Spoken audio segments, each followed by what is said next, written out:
تعالوا نتكلم عن اصحاب الاعذار اللي سالتوني عليهم كتير قوي. مين هم اصحاب الاعذار؟ خلوني اقول لكم كده حاجات بسيطه، زي الناس اللي عندها سلاسل بول.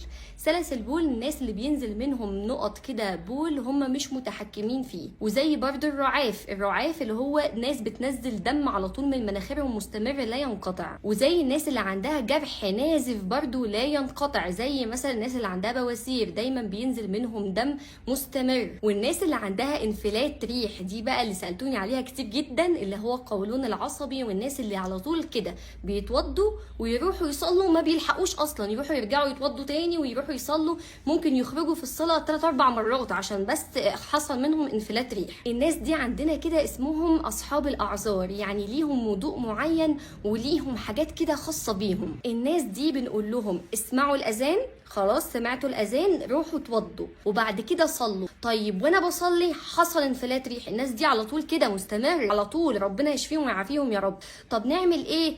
قالك كمل صلاتك عادي كأن شيئا لم يكن، صلي عادي او هصلي عادي، وتصلي كمان ما شئت من السنن براحتك، لكن بمجرد ما تسمع الاذان التاني وضوءك انتقد. يبقى لو انا عندي انفلات ريح وسمعت اذان العصر هقوم اتوضى، بعد ما اتوضى هصلي صلاه العصر عادي جدا، خرج انفلات ريح عادي جدا كأن شيئا لم يكن، وبعد كده هصلي ما شئت من السنن براحتي جدا، اصلي اللي انا عايزه. اول ما اسمع اذان المغرب يعتبر كده وضوء انتقد، لازم اتوضى تاني، فيعتبر ان انا بتوضى 5 مرات في اليوم. الا بقى حاجه معينه في ناس ما بتاخدش بالها منها، ما ينتقدش في حاله العذر بتاعي. اما بقى لو انا مثلا عندي انفلات ريح ودخلت بقى اتوضيت وصليت والدنيا تمام معايا، وبعد كده عايزه وضوئي ما ينتقدش دخلت للبول، لا انا كده وضوئي انتقد، لازم اتوضى تاني عشان اصلي. انا عندي مثلا سلس بول واتوضيت وصليت والدنيا معايا تمام، وفجاه خرج مني انفلات ريح، هحسبه مع اصحاب الاعذار؟ لا، لان انا اصلا العذر بتاعي سلس بول، العذر بتاعي